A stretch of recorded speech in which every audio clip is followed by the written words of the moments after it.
I'm reading from St. Luke's Gospel, chapter 20, from verse 27. Some Sadducees, those who say there is no resurrection, came to Jesus and asked him a question.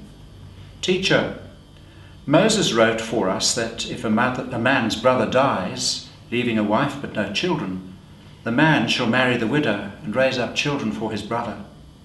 Now there were 7 brothers. The first married and died childless. Then the second and the third married her, and so in the same way all 7 died childless. Finally the woman also died. In the resurrection, therefore, whose wife will the woman be? For the 7 had married her." Jesus said to them, "Those who belong to this age marry and are given in marriage. But those who are considered worthy of a place in that age and in the resurrection from the dead neither marry nor are given in marriage. Indeed, they cannot die anymore, because they are like angels and are children of God, being children of the resurrection. And the fact that the dead are raised, Moses himself showed in the story about the bush, where he speaks of the Lord as the God of Abraham, the God of Isaac, and the God of Jacob. Now he is God not of the dead, but of the living, for to him all of them are alive." Well, Frank, this is rather an intriguing story. I must say I really admire this woman. She must have been some woman to have got through 7 husbands. She was certainly tough. Yeah. So what on earth is it all about? I mean, Well, it's a very strange story, isn't it? It is a strange story, and it's actually part of a collection of strange stories, because if you read the whole chapter, you'll see that there are 3 distinct groups of people who come with their own set ideas and ask Jesus a question, which each of them is actually a trick question. Right. They're trying to show that they are cleverer than he is and that they've got the answers. Yeah. And so this group's the Sadducees. These are the Sadducees, the religious conservatives of the day. Right, and the aristocrats. The aristocrats, people based in Jerusalem. So they've got a lot of power. A lot of power. Yeah. But as so often with people with power, actually very conservative. Yeah, and they don't believe in the resurrection of the dead. That's right. Okay. Yeah. So they've already got this. They've decided this, and now they put this to Jesus, and it's exactly. quite one of these sort of traps of it's a nonsense question because they don't believe it anyway. Right. Okay. They're trying to show him up. Yeah. Okay. And I mean, there is an absurdity about it because 7 brothers marrying the same. Girl, it's a bit tough. But I mean, it's sort of interesting though, because people do have, we do funerals and we talk with people, and you see notices in the paper. I mean, people they do have an interest about what happens after death, and we certainly do. Yeah. We do. And we talk about it quite a lot. Yeah. I think I'm intrigued by Jesus' response, actually going back into the Old Testament to the burning bush, and Moses' response.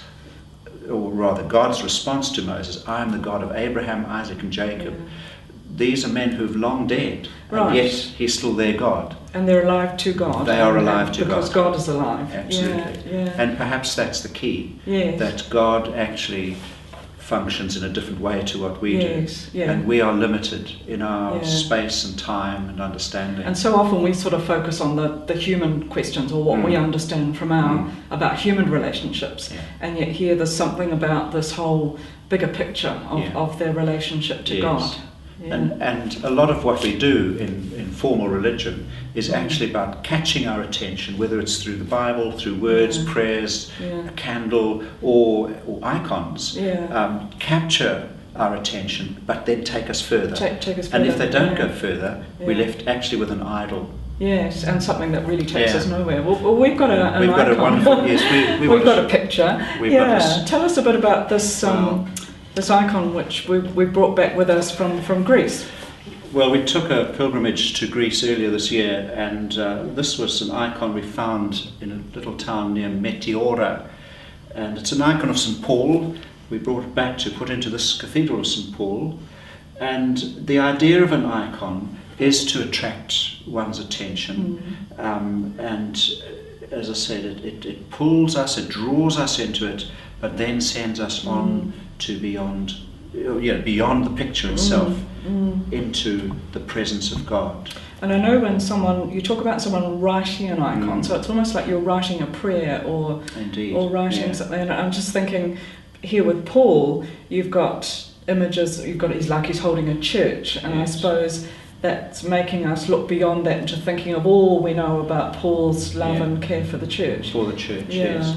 And somebody said to me that he's got a bald head up here because of all the weight and the weight of the church. The weight of the church and his worries. Okay, he's torn his hair out over. But here's a good example of Paul, one of the living saints, just as God is the God of Paul, as in the same way as he was God of Abraham, Isaac, and Jacob, the God of each one of us. Right. And the mystery of what is beyond death. Yes. We don't know whether we will marry or not, and that's part of our faith. Yes. That we hold on to God and our belief and hope, despite it all. Yes. So, with Paul and all the saints and living, we go on in faith. Indeed.